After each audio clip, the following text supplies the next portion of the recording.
Yono and the Celestial Elephants is a game that is equal parts fresh and delightful as it is derivative. Anyone who has a cursory knowledge of video games can take a single look at Yono and see that it takes heavy inspiration from Nintendo's flagship Zelda series. In fact, the game itself is very open about this in both its homages and references. From the green tunic that you can gallivant around in, to the Link's Awakening inspired item trading quests, Yono makes no bones about its influences.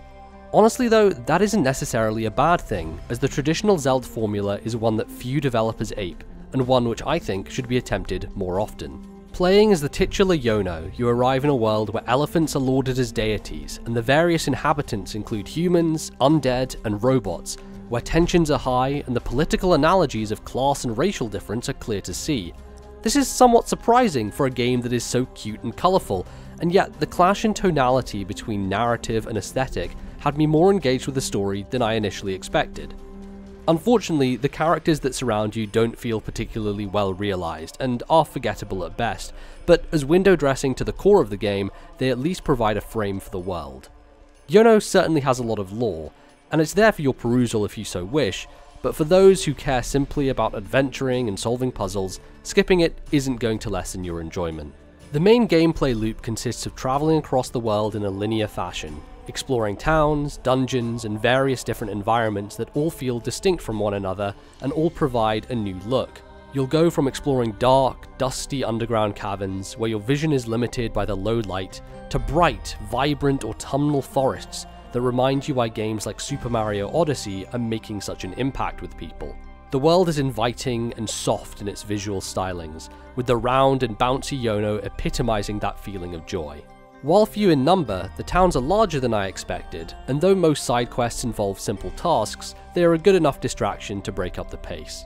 Unlike Link, Yono does not accrue items on his journey that allow him to solve puzzles and take on enemies, but rather his trunk acts as a vacuum that absorbs various elements and spits them back out again. These are always built into the puzzles themselves, whether it be using water to open a gate or blasting air to move a platform. The flexibility of the trunk both makes sense and works within the context of the game. Though Yono starts out simple, by the end you are combining these mechanics and trying to figure out the sequence in which to use them in a very satisfying way. Outside of using your trunk, you'll be pushing a lot of blocks, whether they be slidey ice cubes or good old-fashioned wooden ones. I do wish that Yono was more responsive when interacting with these, as often I found myself applying undue pressure to my analog stick because it took so long for Yono to get them moving. Combat, however, is where Yono's flaws really start to show. Beating enemies is a case of using your headbutt ability, but in order to prevent spamming the button, it has a delay, which forces you to back off after each hit and then charge in again. This means that you'll rarely get hit by regular enemies unless surrounded. More than anything, combat feels unnecessary in a game where it was clearly not the focus. The better fights in the game come in the form of boss battles that, while a little janky, provide a more puzzle-focused approach that vibes with the rest of the game more seamlessly. Another disappointing aspect is the sound design, which not only feels out of place, but cheap and even distorted at points. The audio tends to peak in these moments, which makes the problem all the more uncomfortable, and is a jarring aspect that pulled you out of the world.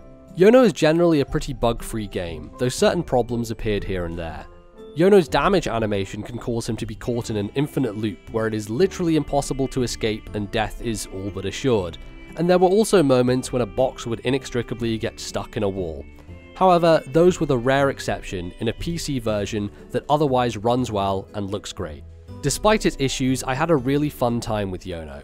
As I said, it's a shame that more developers don't tackle Zelda, as figuring out the puzzles and interacting with the environment are Yono's strong suits, and it delivers on some pretty clever stuff.